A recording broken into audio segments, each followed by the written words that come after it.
Hey everybody, welcome to this week's episode of Pensado's Place. We're here with some Hall of Famers, just legends in the country rock space. Richie Furay, his history is amazing. You're going to get to meet him. And his producing buddy, Val Garay, just multi-Grammy award winning, a legend, both of them in their own time. We had a great time talking to them. You'll meet them in just a second. Richie's got a new record out. Pretty incredible. Dave and I have signed up for Jam Card Mentors. You should come check us out. You can go to jamcard.com/mentors. You have a chance. It costs a little bit of money, but you have a chance to spend time with us. You can pick your own time, ask us questions, let us give you advice, cover the gamut of things. You get a lot out of the session. You get out of it what you put into it. And Dave and I are happy to be helpful to you. There's a lot of cool people on Jam Card. So come check us out, sign up with us, and see if we can help you move your career path along. We look forward to doing that. A lot of stuff in the pipeline, a lot of great shows, shop talks and headphone shows, and Andrew Sheps and Atmos and Manny American from Verse and Soundwave and Jack Antonoff. We're shooting the NFL. Pretty cool. So stay tuned. Pensado's Place is bringing the noise to you so that you can continue to grow with us, and we do really great things. Without further ado, two guys that we just fell in love with and really give you great perspective. Enjoy this episode with Richie Furay and Val Garay. They didn't intend for their last names to rhyme, but nonetheless, that's just the way the shit rolls. Richie Furay's history is just spectacular. And I wanted to say, Richie, in reviewing the stuff, you are in fine voice, sir. Yeah. Well, thank you so very much. Fine voice. The histories are amazing. Buffalo Springfield, just so many things that they contributed for our audience. If you don't know who they are, you should research who they are, because it becomes formative in terms of how you may craft your stuff, how you can have a career that lasts over time, how there's always an allegiance to excellence, that there's not a compromise. And when you add Val Garay to that, a guy whose production credits go from Kim Carnes to Donald Byrd to such an amazing array of people, a guy who still has a studio, started out as an engineer, turned into a producer, and they put themselves together to create new songs and cover some amazing songs in this new project that comes out shortly. So Richie, why now? What was the inspiration? Tell us about the project. Well, the project got started when Val came to an event that I was doing out in LA, a benefit for autism, and he said, "Hey, you want to make another record with me?" And I mean, that was a straight up question. I said, "Yeah, of course I do. What's the matter with you?" But yeah, Val had recorded my 1979 "I Still Have Dreams" record, and unfortunately, we hadn't recorded since then. I really looked back on some of my career and just wish that we had touch bases before now again. But you know what? We did it, and we did a good job. And we just started when Val said, "I want to do some covers, country hits." I'm thinking, well, what do you have in mind? Porter Wagner, Mel Tillis? Where are we going with this? Iconic. A lot of ways to go. Iconic. What do you think is different in the recording process today that differs in an interesting way with back then? Obviously a lot has changed. Well, except for your microphone. Val spent more time in the studio than I have, so maybe he'll tell you what's changed. Okay, Val. Talking technically. Yeah, hit us up, Val. Well, interestingly enough, this record, I tried to go backwards in time and do it very much like I used to do the Linda Ronstadt records, which is 6 people in a room and a live great vocalist. And of the 12 tracks on this record, believe it or not, 9 of the vocals are live. Wow. Sang when we tracked it at Blackbird. And that was kind of the methodology behind the idea of making a record from that, from say the 1975 to 90 period, where you had all the great musicians in a room and great songs, and you worked out basic ideas in advance, and then you just let those guys take it to the next level, which they always do. And that's kind of the way the recording went. And then we did some incidental overdubs. We did strings in Nashville at Blackbird, and we did the Nashville choir on 2 of the tracks in Nashville, and then a lot of the harmony vocals and stuff we did in Nashville and in my studio in Los Angeles. You know what, Val? What's interesting about in listening to your stuff today and the stuff from the past, now, there's a guy that sold 125 million records. Like, it's just an insane track record, whether it's Orleans or Linda Ronstadt or James Taylor or Bonnie Raitt. There is an allegiance to who the artist is in your music that you've never let your production get in the way of. And the artist always comes through. And I think people have to know that that's intentional. That's not accidental. No, that's very crafted way of making records, which I learned the methodology of that from Peter Asher. There you he go. could go from Linda to James to Andrew Gold to J.D. Souther to whoever. And none of the records, Bonnie Raitt, none of them sounded the same. It was really based around casting of musicians and song structure and songs. So when you take my goal when I did Linda Ronstadt records, because everything she had done prior to when I started working with her, the first record I did was Heart Like a Wheel, is I wanted to have kind of the soft pop country stuff with some punch to it. Yeah. And it's interesting because I always found your stuff had sort of a groove that would come through. I could always pick out a pocket that never bastardized what it was. And for both you and Richie, I think that there is sort of an honesty when you combine rock and roll and country. There's the country songwriting that's just so incredible. And then there's the rock power, but it's the balance of that seems to be. Richie, from your perspective, is that just a natural fit, country and rock? Yeah, pretty much, because I can go back to rockabilly, that my dad really liked, and the influences of Carl Perkins and Eddie Cochran and Gene Vincent and Buddy Holly and those guys, found a place deep in my heart somewhere that, whether it was always present in my music, it was always lying dormant in there for sure. Mm-hmm. Hey, Val, while we're talking, you mentioned that you have a very unique way of recording and approaching that process. Can you share that with us? I'm dying to figure it out. Well, it's all pretty simple when you think about it from my perspective, because like this record, the reason that I chose Blackbird is because I wanted an environment where I could have all the guys in a room where they could see each other.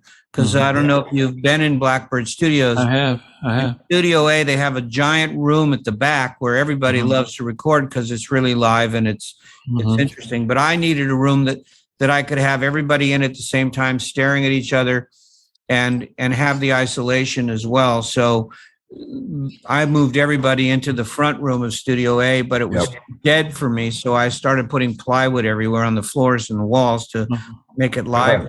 And I love ambience and I love leakage. So, that plays an important part in making music to me. There's only certain things that need complete isolation, like a vocalist like Richie. So we had Richie in a room, and he was in the process of also learning the songs.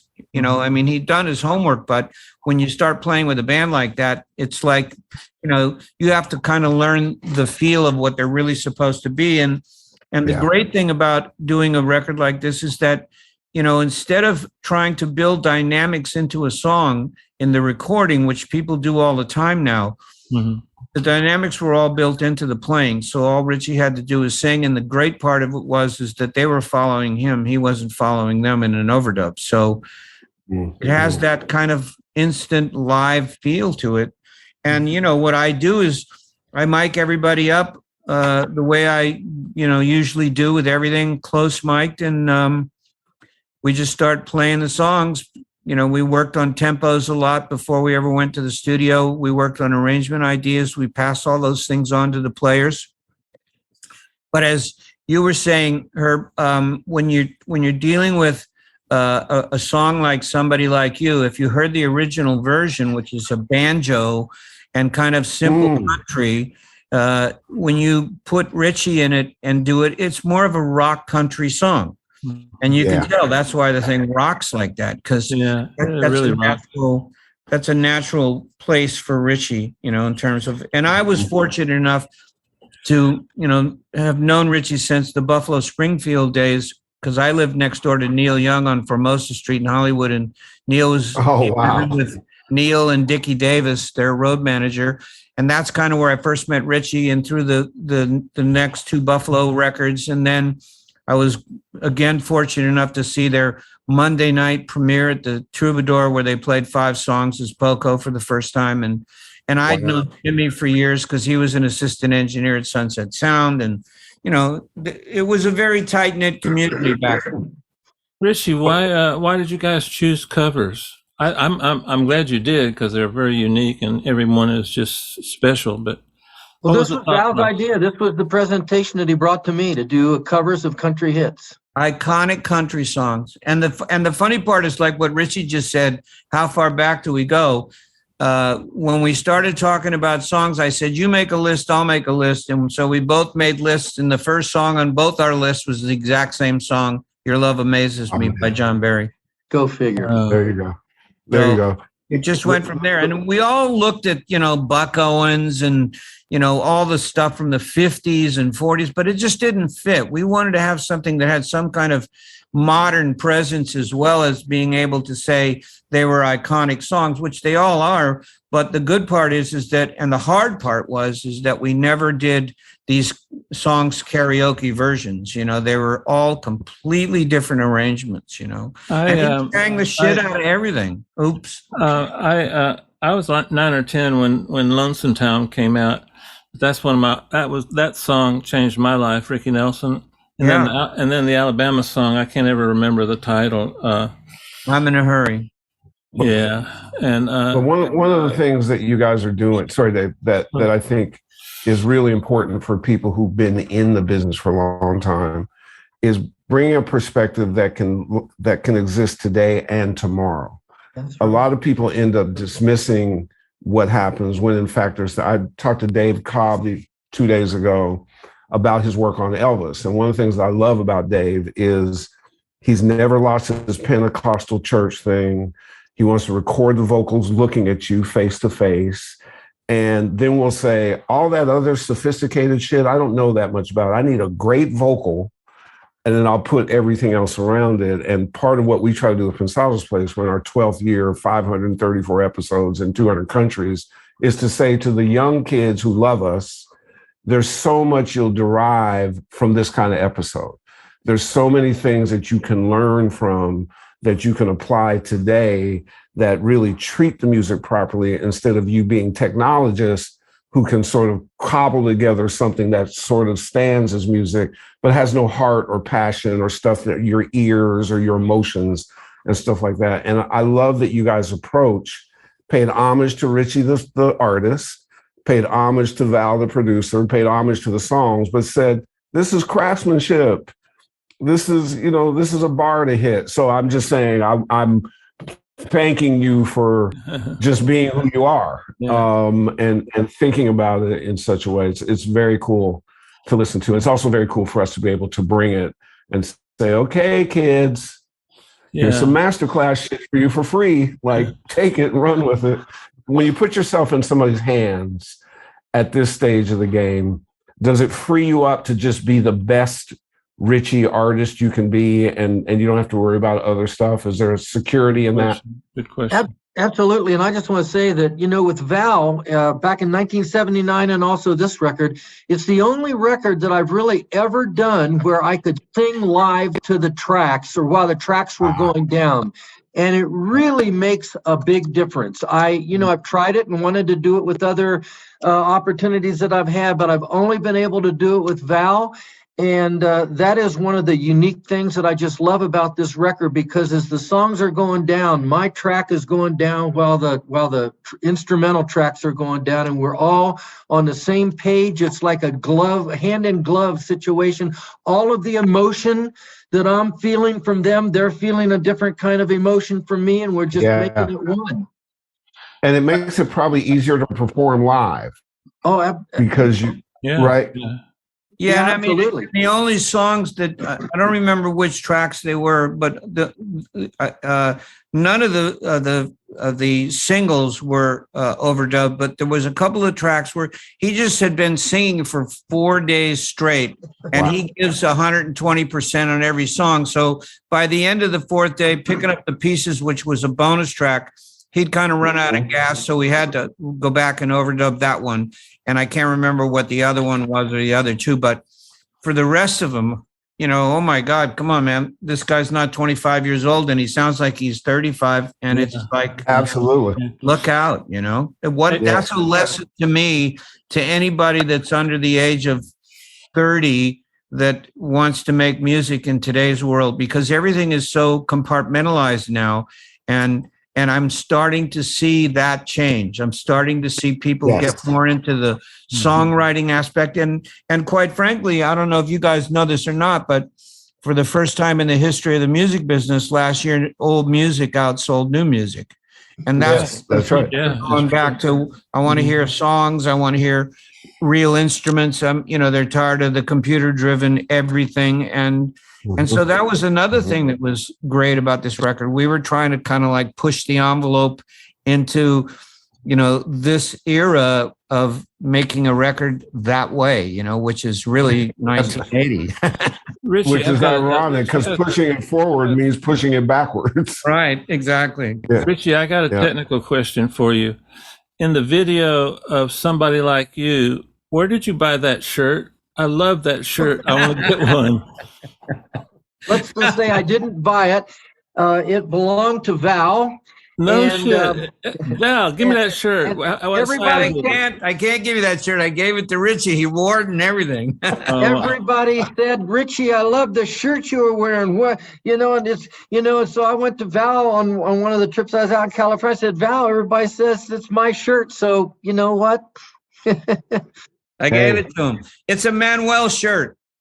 No wonder it's not overdone. It has it doesn't quite go that full blown country work. But if you look carefully, all the flowers and everything all have rhinestones and stuff in them. You can't really see it most of the time, but it's a pretty sensational shirt. And then there's a couple of shots of him in a gray jacket with red darts in it, and that's mine too, and that's a Manuel jacket. So we just wanted him to have a little taste of country in the photos, which I think we did. Yeah, and also a little swag on it. I mean, you're talking to two guys who had Manuel. We used to do an outdoor block party at Vintage King in Nashville, where like 5,000 people would come through. We had Manuel put on a fashion show. There you go. We had the engineers walk the runway with models, and nothing is worse than an engineer who's never had attention to get a bunch of attention. It's hard to put a genie back in the bottle, man. These guys wanted to buy Manuel's clothing and wear them to Chipotle and shit. Yeah, well, Manuel made clothes for Richie back in the Poco days. Yeah. Wow. No shit. Yeah. That stuff that he was wearing in some of those photographs is Manuel. And I met Manuel. Manuel kind of came into popularity at Nudies, which was a Western store on Lankershim owned by a Jewish guy named Nudie Cohen. And Manuel, but I met Manuel before he worked there. There was a store on Vine Street, and I can't think of the name of it, but that's where the Rat Pack bought all their suits. It was right next to Wallach's Music City on Vine Street. And Manuel was the pants alterations guy there. Wow. And this is like 1967. So that's when I first met Manuel. Before he even went to Nudies, married Nudies' daughter, and then left and became his own guy. Richie, oh my God. Richie, I want to bring attention to something. Paul Cotton and Rusty Young, the version of Bad Weather that you did as a tribute to them. I hate to see it just go unlistened to. Is there some place where you can tell the audience to go listen to that? Because it's amazing. It's truly amazing. Truly, thank you for that. It's they have to go and look for it on my social media somewhere along the line, because I don't have it where it's released now. They But can yeah, find it on YouTube. It's on YouTube. it is on YouTube, Val. I think that's where I okay. saw it. I think that's Yeah, where I it saw it. was a very heartfelt. I couldn't make it out to Steelville to the little memorial service that they had for both those guys, so I kind of made a video and put the songs together in a medley. Fantastic, man. And Val, how did you the Boys of Summer? How did that come together? It's odd having a baseball movie theme wise be part of a song like that, but what a great song and what a great production. Everything was great on that song. Well, I owned record one, and Greg Ladani kept bugging me to come from Hollywood to come work in that studio. I originally built record one for myself and not to be used as a commercial studio. And he just kept bugging me. So after about 6 months, I finally said, okay. And then the first thing he did was that record with Henley. Wow. Were you a producer on it? No. I just owned the studio and kind of sat in and godfathered the whole thing. But it was an interesting story, because about 2 days, first of all, David Geffen was calling me every day, screaming at me, going, you got to get this Henley record out the door. And I'm saying, look, you got to talk to your artist, because he's very particular. And then 2 days before the release date, they decided that it was a half step too low, so they had to record the whole thing over. Wow. Oh my God. They did in 2 days. Oh my God. My God. Well, as somebody who constantly gets looked at crazy because I'm playing, all she wants to do is dance so loud at a stoplight, and guys go over and God, you're 66 years old. What the fuck are you listening to? I was like, you don't understand at all. So the record comes out soon. There's live dates.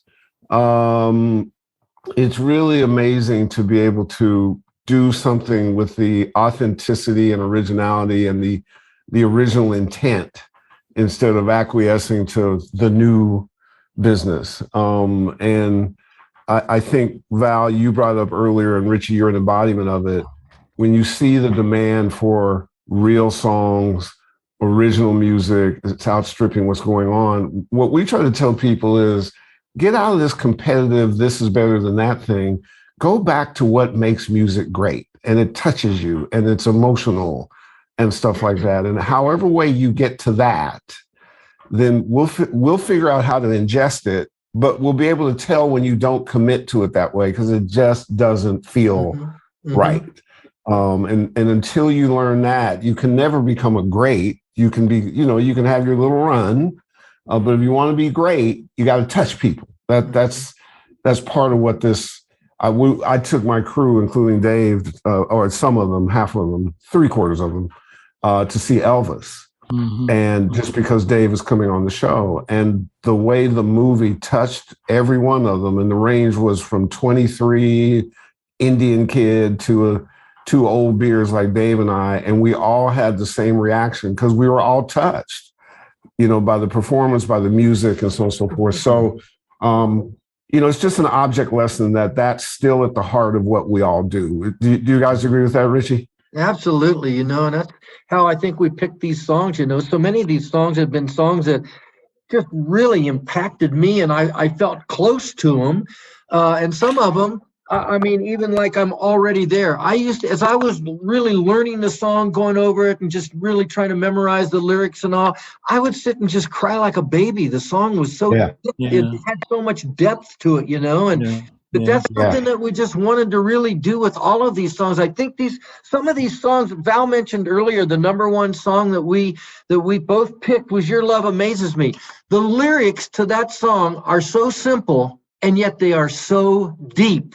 And then when Yes. you put a voice, like, well, John Barry, who did the original, and hopefully, my voice, captured the moment too, because the song really touched my heart, obviously.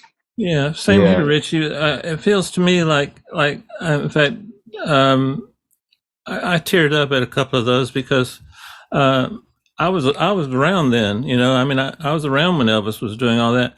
But it seems like those songs are the mile marker on the highway of life, which is kind of corny, but it really feels like at my age and your age, when we go back and listen to these songs, they just bring a flood of memories back from that time period that you had forgotten, And I think that's the charm. Yeah. I think part of the charm of this album. Yeah, excuse me, her. No, I was going to say, now we have a little bit of a challenge because if we keep going, we're going to start reading off each other's Medicare stuff. Well, I'm ready to compare. I'm ready to compare. I wanted to mention one other thing that I have a huge history, and the reason that Sure. the first thing on my list is in the 90s, I was living in Nashville and I was working with a guy named Herky Williams, who was running Jimmy Bowen and Bill Ham's publishing company. And they had this writer signed to them named Chuck Jones. And Herky and I had this girl artist that we were trying to get signed to Bowen. And so we were looking for songs to cut demos. And Chuck walked into the office that one day and said, listen, I just wrote this song.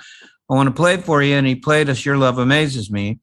So we went in and cut the demo with this girl. And I don't even remember the girl's name, but I remember Bowen's comment. He goes, man, he says, I love her, but I just paid Tanya $1 million to extend her contract, and she sounds just like her, so I can't sign her. But who wrote that song? And I said, it's a guy in your publishing company. And Wow. then a year and a half later, John Barry cut it, and it went to #1. And it's funny because I still have the demo that I did of it. Well, is that right? Wow. Amazing. In the few, there's no reason not to continue. There needs to be a reason to do it. Do you anticipate making more records? Are you guys working with upcoming artists? Richie, are you still writing songs? Does this train keep on going? I'm still writing songs, and I hope the train keeps on going. I certainly, as long as I'm upright here, we're going to do what we can to keep doing it. Yeah, I mean, Richie's upright, and he's going to be upright for a long time. He's had a couple of replacement parts and stuff like that. I'm fortunate that I've never had any of that. And I work every day. I'm in the middle of 2 projects right now. But, Nice. I hate to mention it, but I was 80 May the 9th. So I just keep on going. Yeah. And I was 78 on May the 9th. 78 May the 9th. We're born on the same day. We should all get together and compare scars. I can go first. No, Dave, please don't. Please don't. I don't have any. I'd have to pull my pants down, so I don't want to do that. Yeah. Yeah, me too. And YouTube will kick us right off. And it'll be for inadequate stuff. It won't be that we offended anybody. We just don't have much left.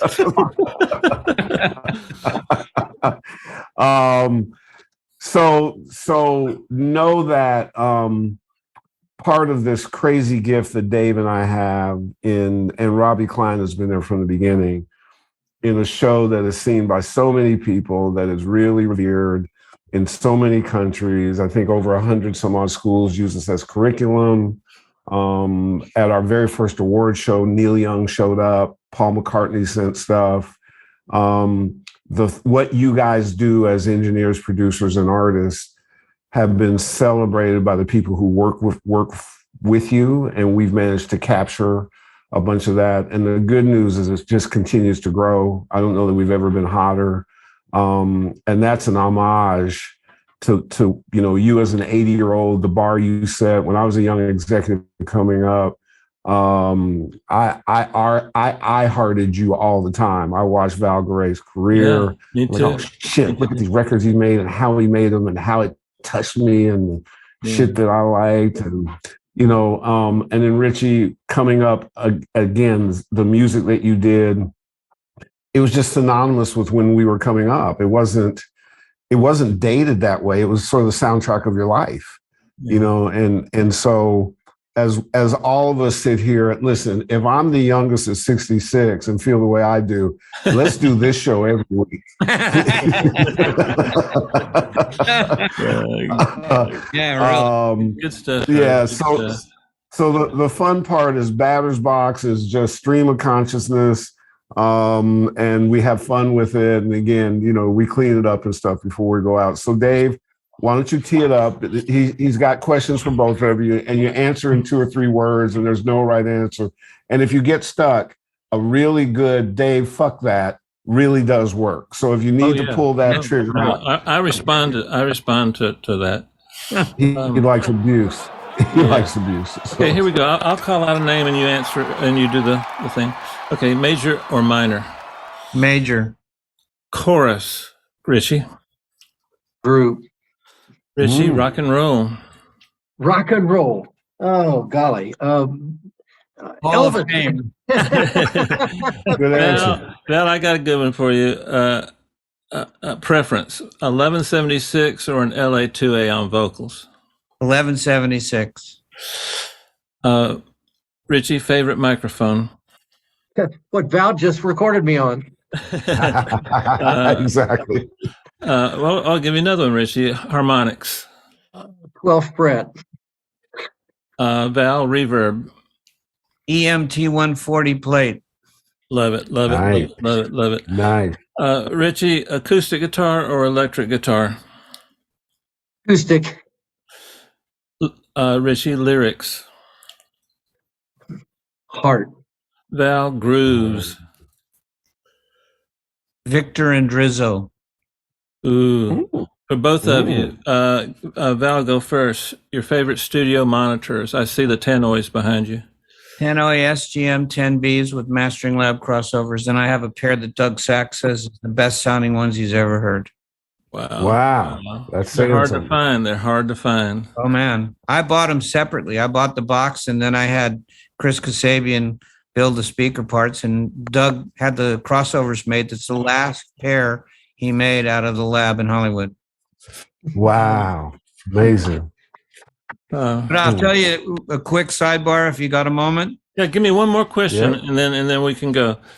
Why is Souther Tillman Furay not a bigger band than it's an all-star band, but it never got Poco or in my world, it felt like they were getting snubbed for some reason. I have no answer for you, Dave. I know there were a lot of things going on in my life at that was a time. great band. Yeah. Chris Tillman, man, come on. Sometimes, though, let me put it this way. Sometimes what looks good on paper doesn't translate into reality the way, say, Crosby, Stills, and Nash. We were a good band. We were all talented. Also, along the line there, man, there was so many things happening in my life personally that I had a lot of trouble concentrating on that band when it really got rolling. Okay. Understood. I just want to know. Understood. Thank you. Go ahead, Val, with the sidebar. So when I finished Linda Ronstadt's first album, Harmonic Wheel, I have mastered every record I did in that all through the 70s and 80s and 90s with Doug Sachs at the Mastering Lab. But that first record, Peter Asher insisted that we do it with Bernie Grundman. So we went over to A&M at the time. And I don't know if you ever listened to You're No Good, but it had a bottom end on it that was unreal. It was just had bass for days. So we went over there to the room, and he puts up the tape and plays You're No Good was the first track.